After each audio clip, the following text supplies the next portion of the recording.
Hello and welcome, dearest. I'm Grandma Mimsy, and I am continuing on with the plaids. And in my last video, I made a mistake of stamping the wrong image that I was trying to work on. So I saved this and let it dry and added some smudge-free top coat. And I'm going to show you how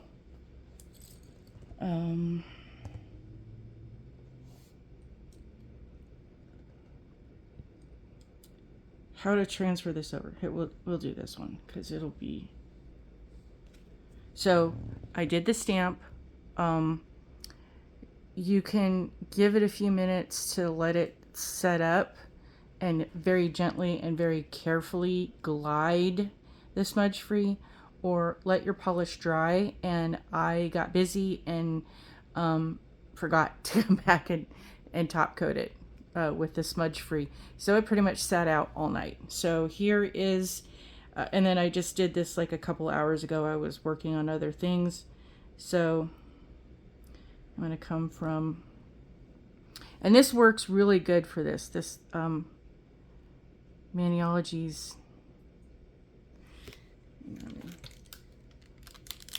I'm going to put the magnifying, these are what I got off of the big box place that you shop from and deliver, and has the smile on the box. They're all evil empires, but this has a lighted feature that it's got two different levels that the light can shine. It is USB chargeable. These are pieces that, here's the other part of it. It came with this set, so it's got what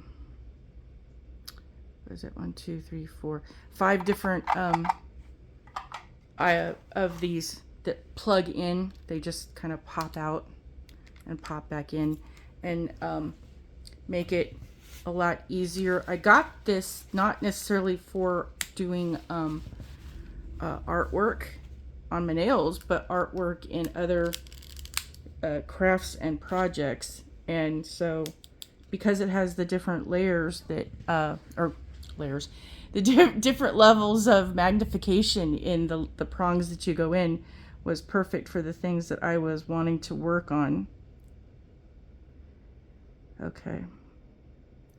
And it just so happens it works. Okay, this is not a thick enough layer, so I'm gonna have to do some more.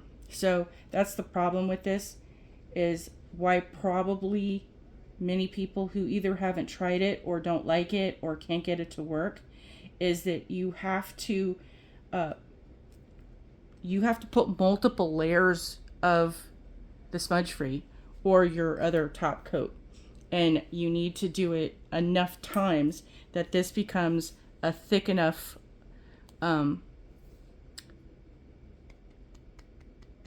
it is like, if you the analogy, if you're making pancakes, 9 times out of 10 your first pancake is going to be a flop because your pan's not hot enough, it's too hot, you didn't put enough oil or butter or something. Even in a non-stick, it'll stick. Basically along the lines, that first pancake is a mousse. And if you don't put enough, if you put too much water and not enough pancake batter is too thin and runny, you're making a crepe. By the way, you're not going to be able to get it to flip. It's going to stick and do other things to it. If you get it too thick, well, it might be doughy in the middle. So it's that finding that right sweet spot of getting enough layers on this that it's thick enough that you can pick it up with the tweezers. But so I'll carry on and allow that to dry, and we'll see if we can get it done through this video, because I don't want this to be like forever. And if I can't, then I'll come back and do more videos on that. And if you want an entire video of how to do decals and stickers, if that is something you're interested in learning more about, of how you choose, what you do, where you do it. Because for the most part, it is fairly straightforward. It's not one of these things that's really complicated like rocket science. And I don't mean that to be an insult. I'm just saying it's not difficult to master. It's just knowing the steps. So if that is anything anybody's interested in, let me know. So what I will go, I'm testing to see if it's ready for another coat while I work on the other stuff. So I did receive some comments and questions, and I, for the love of me, cannot begin to think about pronouncing some of these names. I'm not going to try because I don't want to butcher it. But I know the first part of the commenter was BABS, and there was other parts to it.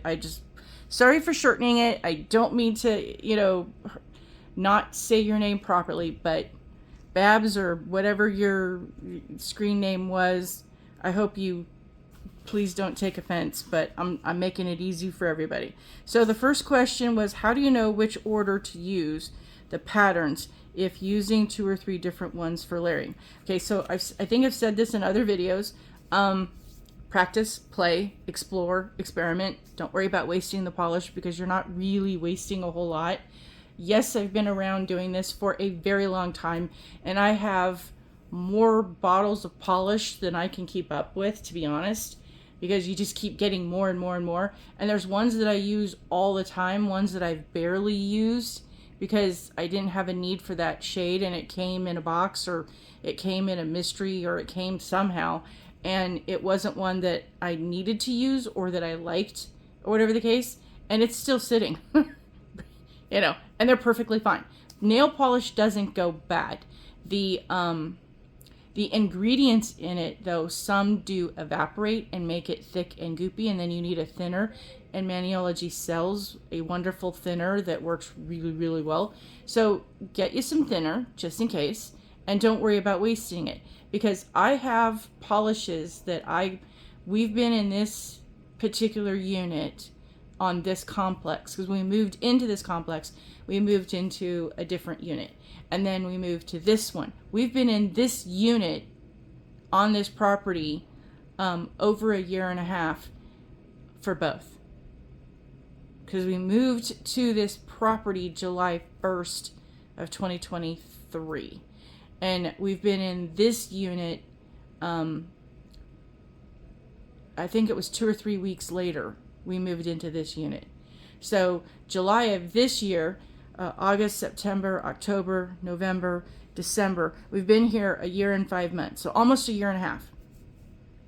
And I have polishes that I got the month we moved, or the month before we moved, and ever since we moved. And all of those polishes that I have used, I've barely dented half a bottle. The Ocean Floor is one of them. I think we got was a June or July or something of last year, and I've used that polish so much all the time after I got it, because it's a very pearly green blue lovely shade. I use that one like almost every time I did a mani or a thing, and I still have into half a bottle, and I don't scrimp on my polish. So don't worry that you're going to use too much. I mean, you can use too much, but it's one of those things that if you're new, practice with how much you use. Put down just like one strip of polish, and then scrape sideways and see how much that gets you. And then put down one strip of polish one way and one strip of polish the other way, and scrape and see what. So practice with your techniques before you're trying to get a mani. Okay, I want my nails to be beautiful. Okay, but so does all the people who want to play an instrument on stage and be part of a prestigious, orchestra, or they want to be in a magnificent choir. They spend years practicing before they get selected for that. So you're not going to be a nail artist right out the gate. unless you know are some sort of a savant. But outside of that, don't be so hard on yourself. And don't expect perfection. You know what? To be honest, to pick a design that you enjoy and pick two polish shades that you enjoy and do that, and just do a small image where it's just either on the tip edge of your nail or the whole covering of your nail, and do some variations in there, like you've got one that's an accent, that is one that's just plain, or has some little thing. Just be creative and do things very, very simple to have the artwork on your nails, and then the rest of the time just play. Get you some of those gloves that are acetone resistant. You've done your mani, and just sit there and be like a little kid with the Play-Doh and the Play-Doh and the Easy Bake Oven and all that stuff. Let your inner child be free. Anyway, back to stamping. So how do you know which order to use the patterns? Again, you have to pick the designs. So these are questions I can't answer. These are inward questions. You have to pick the ultimate design of what you want it to look like. So figure out the plate you have. If you want to use multiple plates and multiple designs on those plates, how do you want it to look, and reverse backwards? Or explore, as I've said before, get you things you can practice on. Paper, maniology sheets, ceramic, nail stick thingies, swatches. Just try which ones work for you, for the aesthetic you're trying to achieve. But generally speaking, a bolder print as far as the background, this one, this one here pretty much is its own. And if you wanted to isolate on this one, where you do the image and just scrape this part in the center, and then use your tape or something to eliminate those bars on the outside, you wouldn't be able to eliminate this one because it's got part of the design on it. But you could eliminate those bars, and then you could put a shade down that's a coordinating color, because you're going to have your base color. This is your base color. Let me add another layer to this, just in case.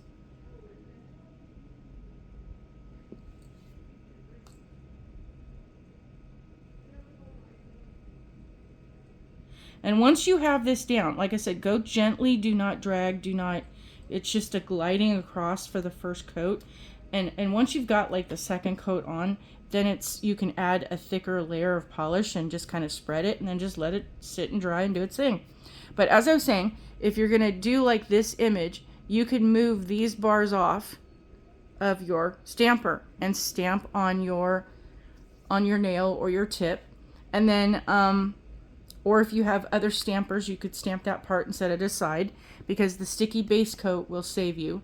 You can come back and put that on over your nail, and then when you go to stamp, it will take that image off the stamper.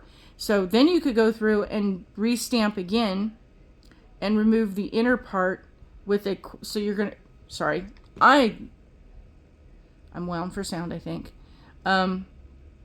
So starting over to make things make sense, you're going to have your base color that you're going to start off with, that's going to be on your nail. Then you're going to stamp your image here in a coordinating color that's going to have contrast to this one. And you're going to take off these parts on the outside. Then you're going to come back in whatever version. You either stamp it on your nail, or you have extra stampers that you can do back through. You can put a little drop of color and scrape that way, and take that one off in a coordinating color and put that in the corner. Do this one with a different coordinating color, scrape that way, so you're not messing the direction of what you're doing and going over and having to clean things off. If you scrape that way, it won't affect these sides, and then you can just move to the next thing without having to clean it off. So you can do each one a different coordinating color. And then, so that's how you can use one image to create contrast or other things. Then if you're going to do something something like this, you could do you could do this one in the background. Just do like this corner here and do that in the corner part of your nail, and then come back and do this one over it. So you're just taking off the corner pieces and doing a coordinating, so you have your base color, you have your coordinating color in a bolder print, and then you have this part as a whole that you do in a different coordinating. You're going to get 3 or 4 layers coming through. So you want the heavier design to be in the background because you have more space for that to show up. Because the levels of yeah, the outside neighbors are being a little loud in this morning. So basically you want the bolder design to be on the outside, because if just by the mechanics of things, if you want to do these lines here and you do this one first or this one first, and then you're going to do these ones over, it'll cover it up. You won't be able to see what's underneath. So you want to do the wider, bigger, larger design or the imprint towards the back. So let's see here.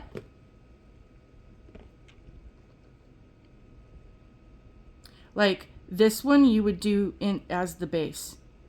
And then you could do this one or this one because this has a bigger negative space. So you do this one first, then you could do this one or this one or this one over the top. So it's a matter of choosing the 2 or 3 or the 4 that you want to use. Pick the ones you want to use and get you something that you can stamp with. So here's another option, is that if you want to stamp on, make you some decals. Take the images of the decals and do this so that then you have that image, and then you can take those pieces. Let's see if this is dried enough. Sometimes when you freshly do it, even though it's dry, it's still super, super sticky. So it doesn't, oh,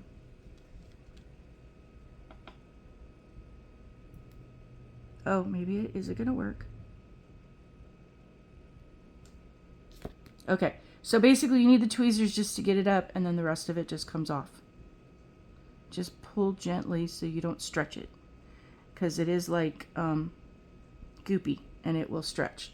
So you can now lay this out and let this dry, and then you can mix and match. So now you have the design and you can lay them on top of each other and you can experiment, because once they're completely dry, this is too sticky to do that, but once they're completely dry, then you can go through and you can put them over the top of each other to figure out what direction you want to go. And then once you have this, this is really sticky. So yeah, I messed up on that. It's sticking to me. So I'm gonna do this.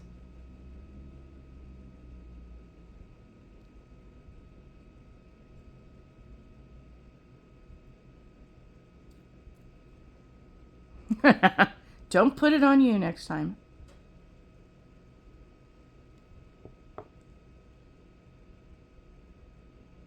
Yep, I did that too soon. Oops. So basically, yeah, you want to wait a little bit longer and let it be completely dry. But as you pull it off and apply it, don't worry about it looking all mucky. Don't worry about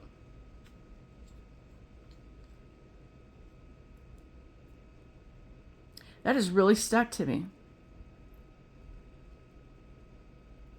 Wow. Okay, I gotta get this. So there you go. Do what I explain, don't do what I do, because see, I mess up so you don't have to. Isn't that fantastic? I'm a good example of a bad example. There you go. My goodness, this is just not wanting to come off. And that is the smudge-free top coat, ladies and gentlemen. And for the visual learners. There. Okay. I just wanted to get it off. The stain I'll get later. I just wanted to get it off enough to the point that I'm not going to touch something else and then it transfers. So there's the image of that. Okay. And you see it's all kind of mucky. Oh, and don't leave your stampers on your silicone. Don't touch silicone to silicone because you will have a mess and ruined items that you don't want to have. So now we have that. Now you can use any smudge-free, or excuse me, any top coat. Doesn't have to be the smudge-free. What in the world? Okay, so you're going to apply a thick layer. And it will all kind of mesh and gel together. And the edges will clean up themselves. And then when it's completely dry, again, completely dry, on your tips, you can use a pair of scissors to trim that down, or on your nail, you can take your nail brush, your cleanup brush or something like this, and you just go around the edge after it's dry, after you've top coated it and you're ready to go and you're doing the cleanup, just go around, around, around. It'll put a crease in there. See, and then we got that. Like that. And then you can do other things around to the edges there to clean up your mistakes. If you messed up like that, and you can always do another image, another stamp to camouflage or cover up what you think is, or if I think it was Dolly that did the melty artworks. Leave it melty if that is something that is, if that's something that is in your sorry, the sticky on this, I don't want it to not be able to open, so that's got my brain working overtime. So if you don't like the melty or the mistakes, if that doesn't bother you, and it shouldn't to some degree, then just leave it for what it's worth, because that's what makes you unique and interesting, and it's abstract. It doesn't have to be perfect. It doesn't have to be exact. Like I said, the artist that did the all the things that kind of flowed and looked like they were wax or melty things, or whatever the case, everything seemed to have some sort of a degrading kind of coming undone feature to them. And Van Gogh, his artwork had some very similar characteristics where things were coming undone, and the poor guy suffered so much for his art and struggled so much. Obviously he had some sort of addictive mental health issues going on, and they didn't have help for him back then, but thank goodness that he had patrons and people that wanted to support and help him along the way. But the masses never really liked what he did until after he was gone. He never saw a penny of anything he did. So it's so sad how we treat people. But anyway, I won't get on that tangent. So needless to say, figure out the ones that work for you with the plates that you have. Let that be an expression of you. And I think I've covered that. So at this point, are all the patterns able to be layered over each other, or some don't work together? And again, that question kind of goes back to the first question. The images that you have, the layering that you have, a lot of it has to do with not what doesn't work together or what will work together, but what design are you trying to create? This is an expression of your creativity. And if you feel like, for me, I can't draw anything to save my life. It's the hangman stick figures. They're, just lines with circles and things. And, half the time people, I'm not good at Pictionary, and so I don't play. I won't play because it'll just be, it'll be squares and circles and lines. And that's about the extent of it. But with this, I don't have to do anything freehand. I can, as you saw, I can do a sticker or a decal, however you want to, refer to that. I can an image, and I can isolate different pieces out of it. Because like with this one, say you don't want the background of this one, just do the flowers. Isolate the flowers that are on this one, and then choose a different background. You have any of these ones that you can, okay, I like this background better.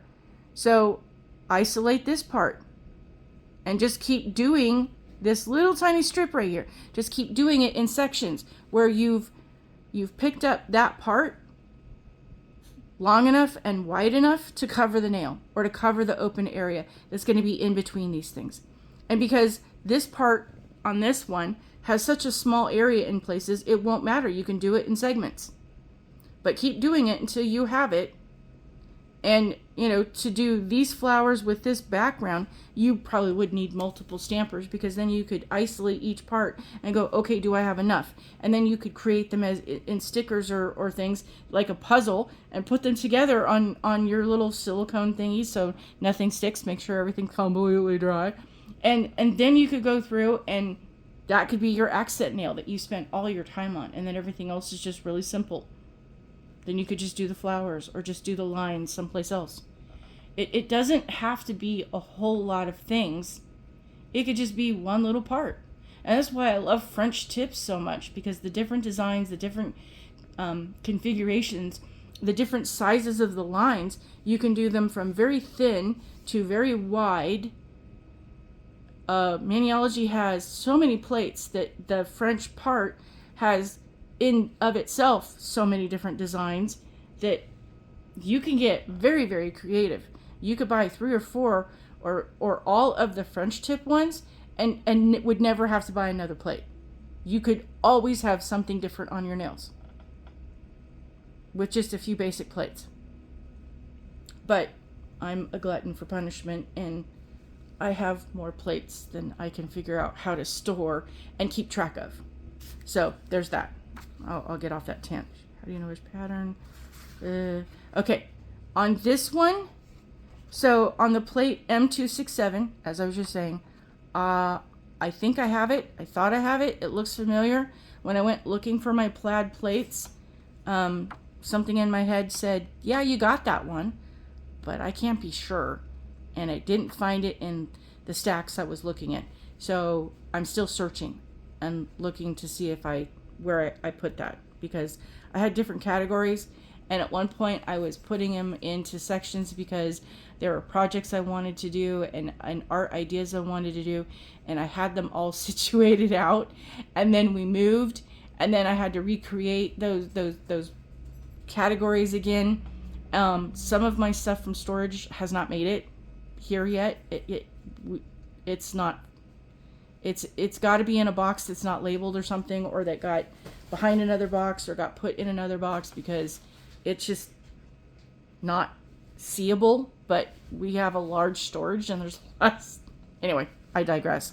So I don't know if they made it here, for one, and number two, which is why I'm leery of buying plates unless they're a brand new plate, because again, I don't know what I have exactly in my collection, and even though I had spreadsheets, not all of my plates got entered in.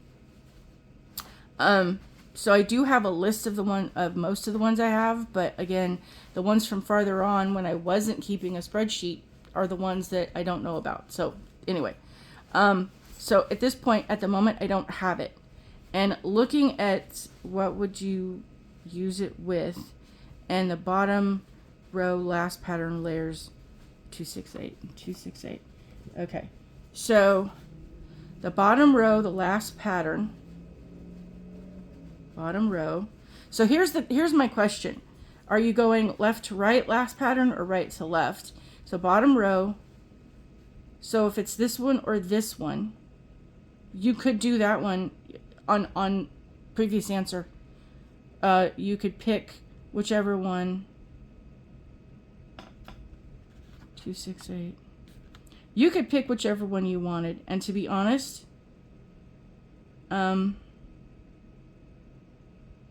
you could do this one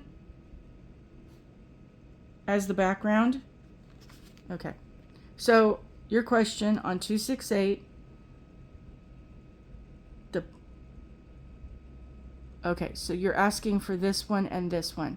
So for this one, I would do this pattern on the bottom or this pattern on the bottom and then this pattern on the top. Or you could do this one on the bottom and this one on the top. But you're doing coordinating colors.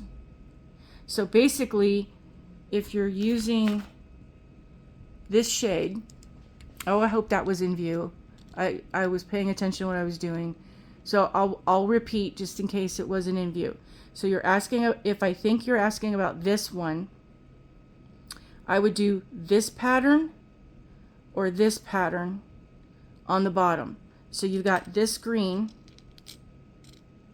as your base color to do this one or this one. You could potentially even do that one.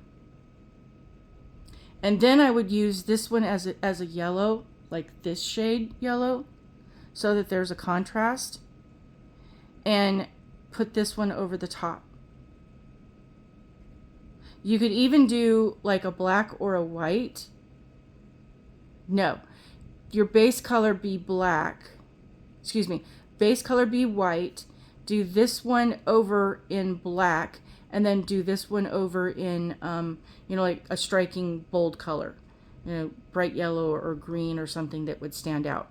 So it's a matter of coordinating the images that would go together. This one has the circles.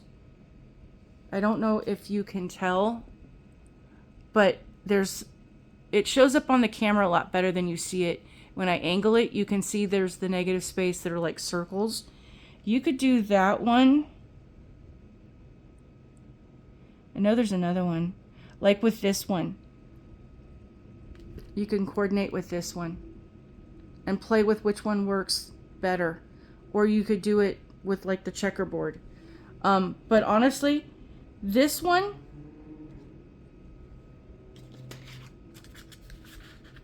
so I will have to see about this one and then come back to that because I can't find that plate right now. So there'll be more on the plaid. So what shades do I have? Excuse me.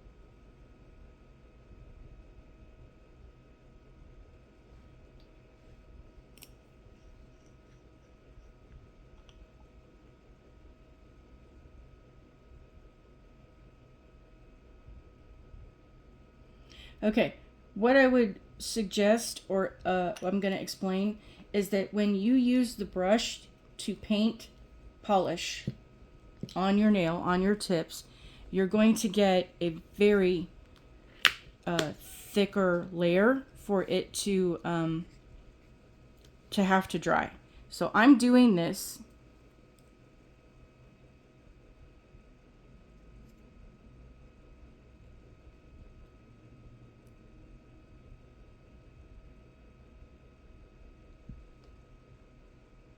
I'm doing this so that I get, I didn't plan.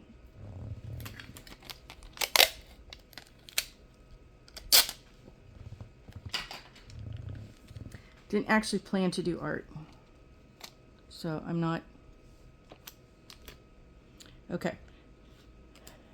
Brain is thinking in too many motions and the mouth can't, the words can't keep up with what I'm trying to explain. So let me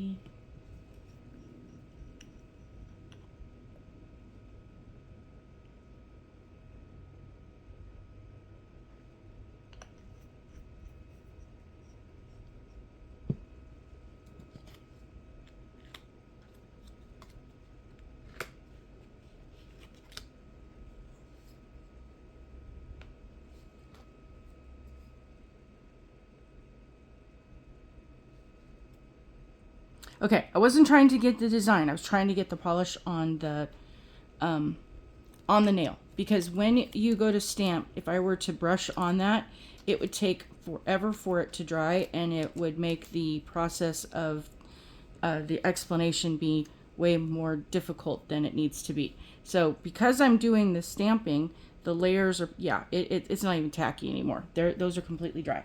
So I now have the image, but it's not really faintly the image. It's more just kind of covering up the polish. So now back to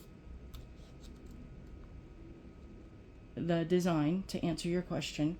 So you have the light shade for the contrast, and it's a special effects polish, and it's got sparkle and pretty and all that fun stuff.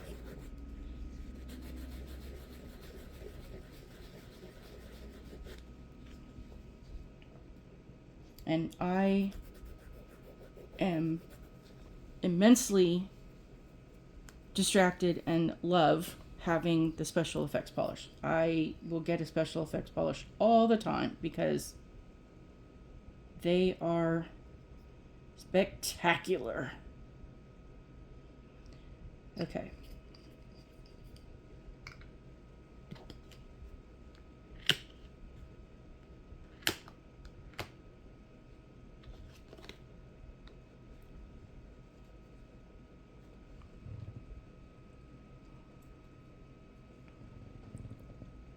Okay, so we're gonna line up the,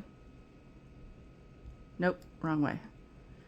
Okay, so as you, I don't know if you can see on this, doggone it.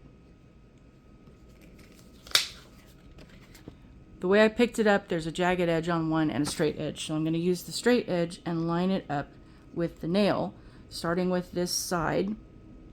You know what? I talked too long, and I know, doggone it. No, we don't have it.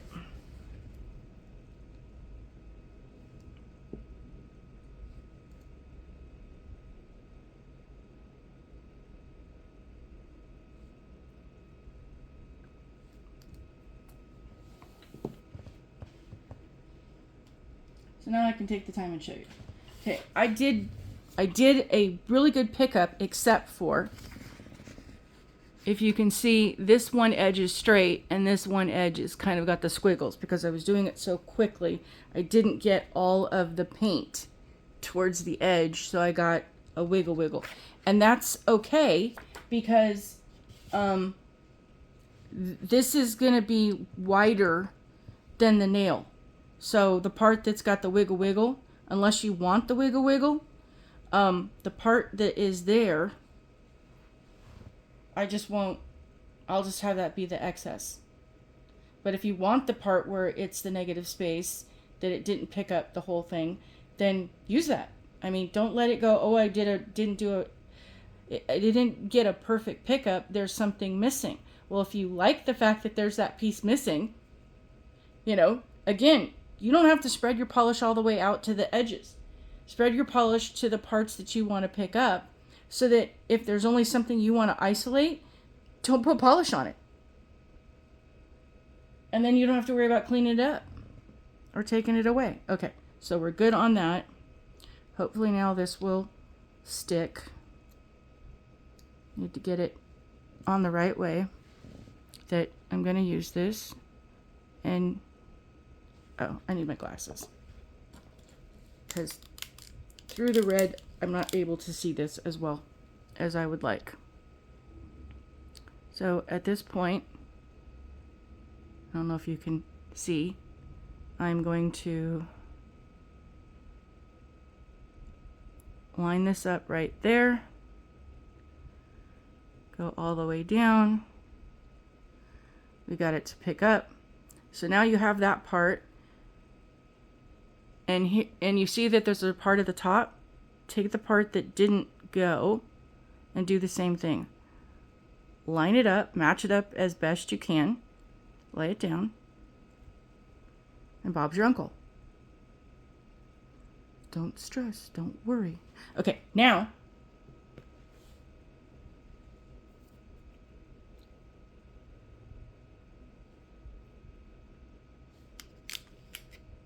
trying to decide, how do I want to do this?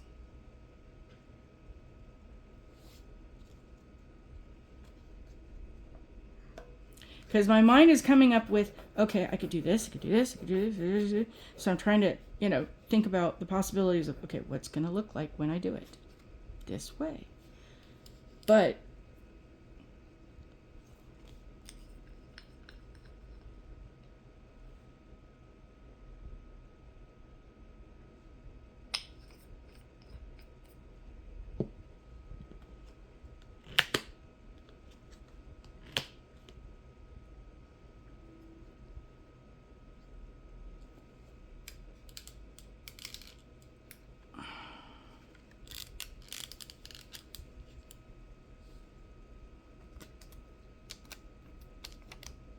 I can tell it didn't get it the way I wanted it to be.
Now you have the special effects that where that blue, the retrograde, which is the light blue, the third one, where that sits over the darker polish is now picking up the shimmers. It's very faint and very light, but you can see it as it catches the light, it changes it. So you could just do that one shade, those three colors, and you get a totally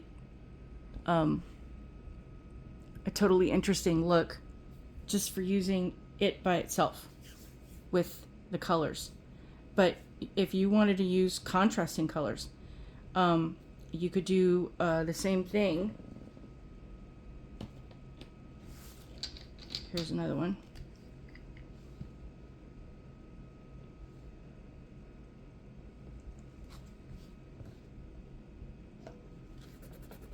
Because this image does have a lot going on. It's got a background, it's got a negative space, and it's a tiny print of things. This one, you could do just this one with two colors.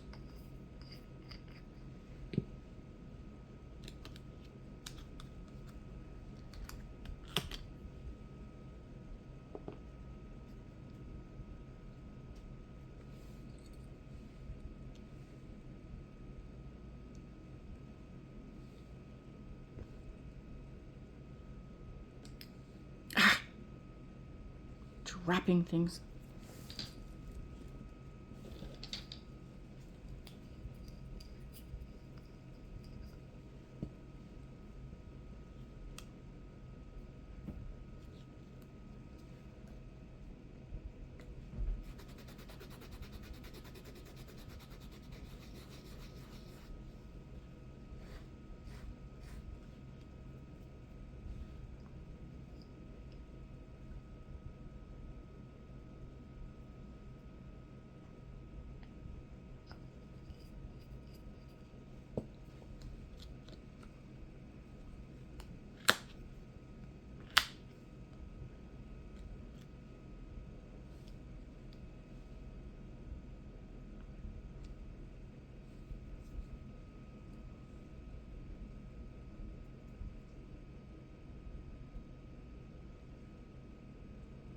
So basically, because this is a special effects polish, this gives it a very shiny, shimmery. It does have kind of this peach and gold, and then when you look at it a different way, you get more of the different shimmers.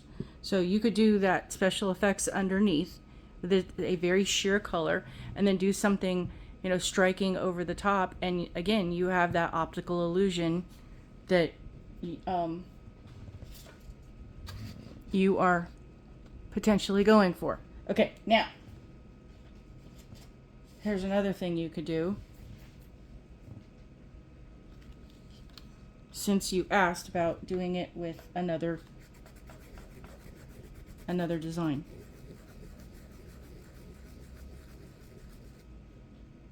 Because it is such a faint design,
and again, you have the same.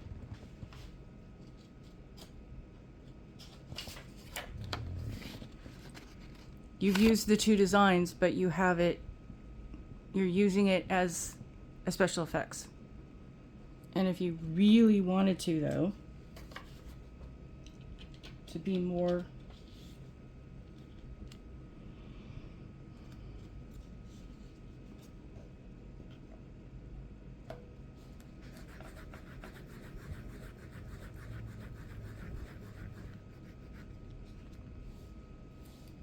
it's all about the coordinating of the colors. So it's a complex variation, that it's not just the design of the image you're using, but the colors you're choosing and the placement of the order that you're choosing. It's kind of like how they make those very intricate, people spend hours and hours of putting dominoes or other items in a sequence, and then in just a matter of minutes you knock it down, and then everything kind of goes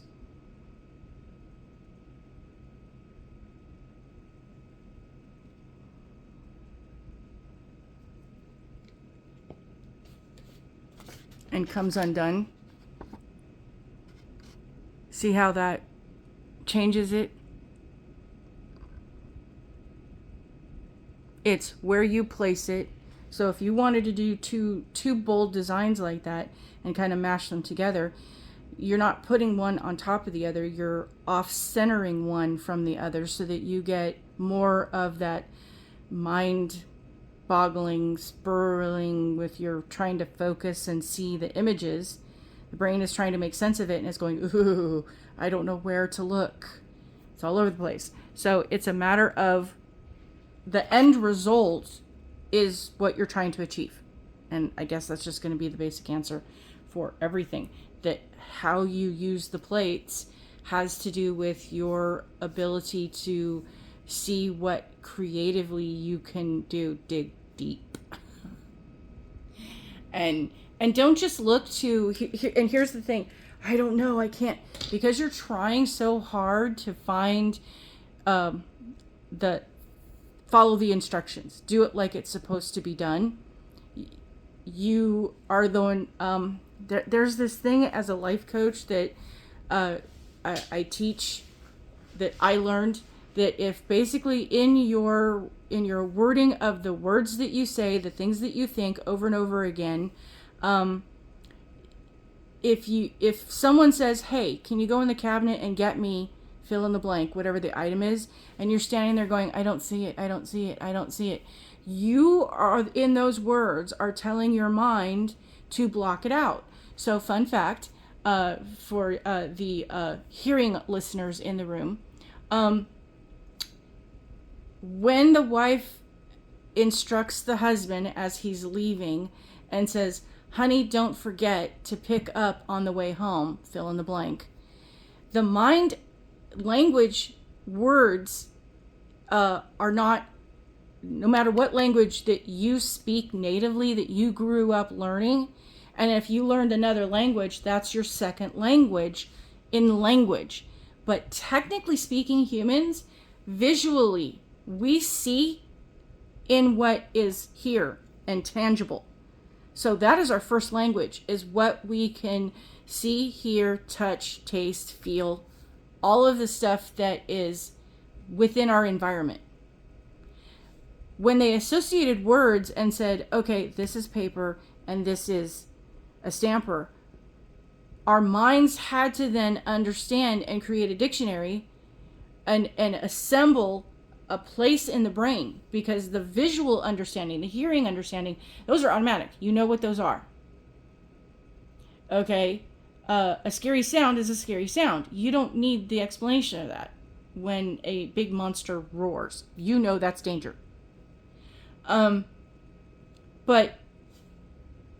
an actual word written language that you have to learn grammar and etiquette and all that things that goes along with it, that's our second language, technically. Your first native speaking, understanding, writing, walking, talking, communication is your second language. And if you learn how to speak in another language, that's your third language. So when we're talking about words that are contractions, like don't, and the negatives, the brain can understand visually. So if I'm saying don't think about the pink elephant, the first thing that pops into your head is you see a pink elephant. Even though you have never in the wild seen a pink elephant, you've seen it in books, but you can imagine it. So next thing you know, your brain is forming in its native